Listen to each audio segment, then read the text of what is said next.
మరొక breaking news చూస్తున్నాం. నకిలీ మద్యం తయారీ కేసులో రిమాండ్ ఖైదీలుగా ఉన్న మాజీ మంత్రి జోగి రమేష్ ఆయన సోదరుడు రామును సిట్ కస్టడీలోకి తీసుకెళ్లేందుకు విజయవాడ ఎక్సైజ్ కోర్టు అనుమతించింది.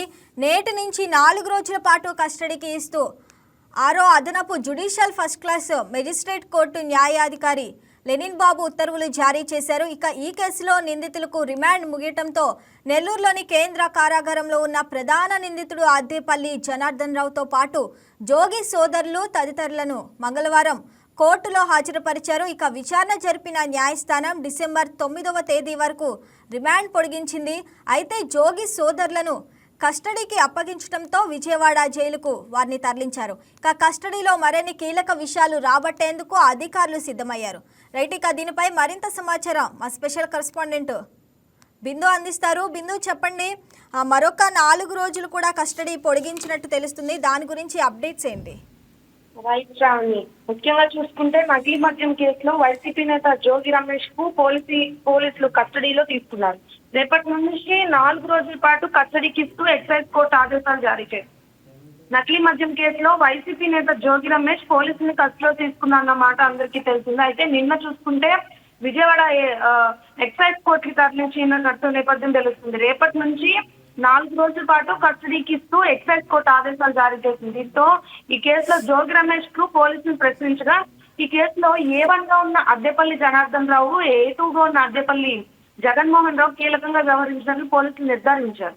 అయితే మొదటి నుంచి ఈ వ్యవహారం కనుక జోగి రమేష్ ఉన్నారని, ఆయన సమక్షంలో లక్షల రూపాయల లావాదేవీలు జరిగినట్లు పోలీసులు గుర్తించారు. అంటే వీళ్ళిద్దరు ఫోన్ కాల్ డేటాస్ ని కూడా సేకరించి ఫోన్ కాల్స్ ని లొకేషన్స్ ని కూడా ట్రాక్ చేసిన విధంగానే వీళ్ళిద్దరి మధ్యలో ఉన్న లావాదేవీలను కూడా గుర్తించారు. దీనిపై అధికారులు కూడా ఇప్పటికే అద్దేపల్లి బ్రదర్స్ ని 2 సార్లు విచారించగా విషయం తెలిసింది.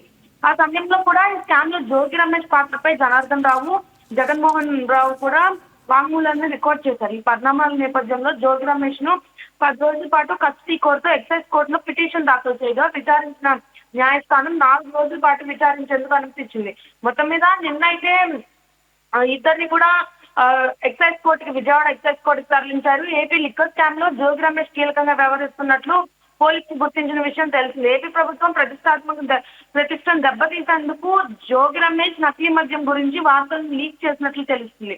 వీళ్ళిద్దరూ అంటే గత 5 సంవత్సరాల నుంచి ఇద్దరు చేసిన స్కామ్లన్నీ ఇప్పుడు బయటపడుతున్న నేపథ్యంలో వీళ్ళిద్దరూ తప్పించుకునే ప్రయత్నం కూడా చేస్తున్నారు. కానీ పోలీసులు వీళ్ళకి తావు ఇచ్చే ప్రయత్నం కూడా చేయట్లేదు. దీనికి సంబంధించి స్విఫ్ట్ విచారణ కూడా తేలింది. దీంతో పోలీసులు దీనిపై పూర్తి స్థాయిలో దర్యాప్తు చేస్తున్నారు. జోగి రమేష్ నకిలీ మద్యం తయారీ ఆదేశించారని, ఆ సమాచారాన్ని వైసీపీ మీడియాకి లీక్ చేశారని అధికారులు నిర్ధారించారు. అంటే ఇప్పటికీ చేసినప్పటికీ కూడా నకిలీ మద్యంలో వీళ్ళిద్దరు పాత్ర ఉన్నప్పటికీ కూడా ఏదైతే వైసీపీకి సంబంధించిన మీడియా ఉందో ఆ బ్లూ మీడియా కూడా వీళ్ళిద్దరిని తప్పు లేదని చెప్పేసి వీరిద్దరూ అప్పటికి అమ్మవారి సన్నిధానంలో వీరిద్దరూ ప్రమాణం చేసినప్పటికీ తప్పు ఒప్పుకోలేదని చెప్పి ఇట్లాంటి ఆరోపణలు కూడా బయట నుండి వస్తున్నాయి. ఈ నేపథ్యంలో జోగి రమేష్ కు సూచనల మేరకు తాము నకిలీ మద్యం తయారు చేసినట్లు జనార్దన్ రావు పోలీసులకు ముందే అంగీకరించిన విషయం తెలిసింది. శ్రావణి, బిందు, ఇప్పటికే తీవ్ర ఆరోపణలు ఎదుర్కొంటున్నారు. ఇక మరింత కీలక విషయాలు రాబట్టే అవకాశం ఉందా? రైట్. ముఖ్యంగా చూసుకుంటే 4 రోజుల పాటు కస్టడీ ఇస్తూ 6 అదనపు షెడ్యూల్ పై కూడా క్లారిటీ ఇచ్చిన మెజిస్ట్రేట్ కోర్టు న్యాయవాది జి లెనిన్ బాబు ఉత్తర్వులు జారీ చేశారు. ఈ కేసులో నిందితులు రిమాండ్ ముగడంతో నెల్లూరులోని కేంద్ర కారాగారంలో ఉన్న ప్రధాన నిందితుడు ఎవరైతే ఉన్నారో అద్దేపల్లి జనార్దన్ రావుతో పాటు జోగి సోదరులు ఇద్దరు కూడా మంగళవారం కోర్టులో హాజరుపరిచారు. విచారణ జరిపే న్యాయస్థానం డిసెంబర్ 9వ తేదీ వరకు రిమాండ్ పొడిగించింది. అంటే ఈలోపు కూడా పలు ఆరోపణలకు గురవుతున్నారు. అది జోగి రమేష్ మరియు వీరిద్దరూ కూడా ఈ స్కామ్ లో పెద్ద ఎత్తున స్కామ్ జరిగిందంటే విచారణ తేలిన దానికంటే కూడా వీరు పర్సనల్ గా ఇంకా డబ్బు పెద్ద మొత్తంలో తీసుకున్నారని కూడా చెప్తున్నారు. ఈ కేసులో నిందితుడు రిమాండ్ ముగియంతో కూడా నెల్లూరు కేంద్రంలో కారాగారంలో ఉన్న ప్రధాన నిందితుడికి సంబంధించి మంగళవారం కోర్టులో కూడా హాజరుపరిచే నేపథ్యం కనిపిస్తుంది. అయితే జోగి సోదరులకి కస్టడీ అప్పగించడంలో విజయవాడ జైలుకి వారిని తరలించిన నేపథ్యం కనిపిస్తుంది. కస్టడీలో మరిన్ని కీలక విషయాలు రాబట్టేందుకు అధికారులు సిద్ధమయ్యారు. దీనిపైన సంబంధించి చూసుకుంటే మామూలుగా కస్టడీకి సంబంధించి విషయాలు కాకుండా మరి వీరు ఇతర లావాదేవీలను కూడా బయటపెట్టే నేపథ్యం కూడా కనిపిస్తుందని తెలిసింది. బిందు, A1 గా ఉన్న జనార్దన్ రావు వాగ్మూలం ఆధారంగా విచారిస్తున్నారా? మీ దగ్గర ఉన్న పూర్తి అప్డేట్స్ ఏంటి? అలాగే ఇంకా నేతల పేర్లు ఏమైనా బయటకు వచ్చే అవకాశం ఉందా?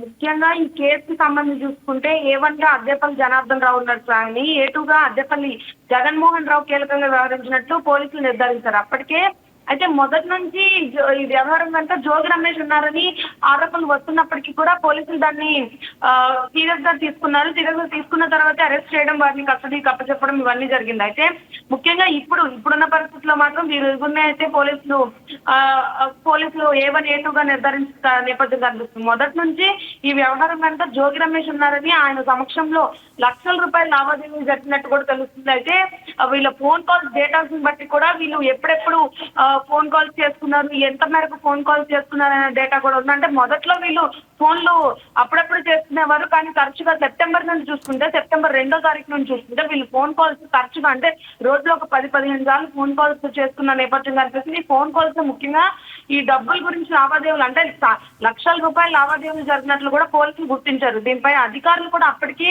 అద్దెపల్లి బ్రదర్స్ ని 2 సార్లు విచారించారు. ఆ విచారణలో కూడా వీళ్ళు బ్యాంక్ ట్రాన్సాక్షన్స్ చూసినట్టు కూడా తెలుస్తుంది. బ్యాంక్ ట్రాన్సాక్షన్ లో కూడా వీరు పెద్ద మొత్తంలో డబ్బులు అటు చేతులు మారాయని కూడా తెలుస్తుంది. ఈ సమయంలోనే ఈ స్కామ్ లో జోగి రమేష్ పాత్ర జనార్దన్ రావు, జగన్మోహన్ రావు ఇచ్చిన వాంగ్మూలాన్ని రికార్డ్ చేశారు. అంటే అప్పటికే జోగి రమేష్ స్కామ్ లో ఇన్వాల్వ్ అయ్యి ఉన్నారు. అంటే స్కామ్ స్టార్ట్ అయిన ఆయన దగ్గర వీరిద్దరు దాంట్లో వాంగ్మూలాన్ని ఇచ్చిన తర్వాత ఈ కేసు మరింత బలోపేతమైందని కూడా చెప్పుకోవచ్చు. ఈ పరిణామాల నేపథ్యంలో మొత్తం మీద జోగి రమేష్ కి 10 రోజుల పాటు కస్టడీ కోరారు.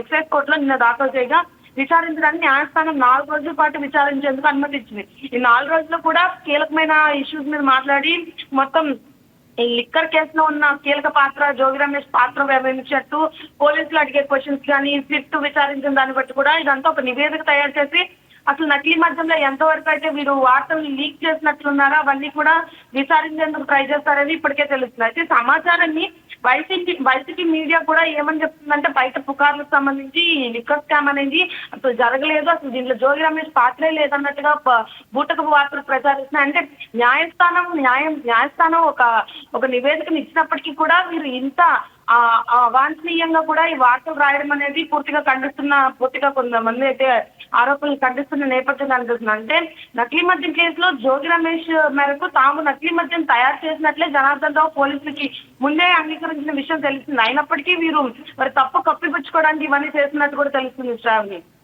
Right Bindu, thanks for the updates. Hi viewers, ఈ వీడియో మీకు నచ్చినట్లయితే లైక్ కొట్టి షేర్ చేసి వైకే టీవీని సబ్స్క్రైబ్ చేసుకోండి.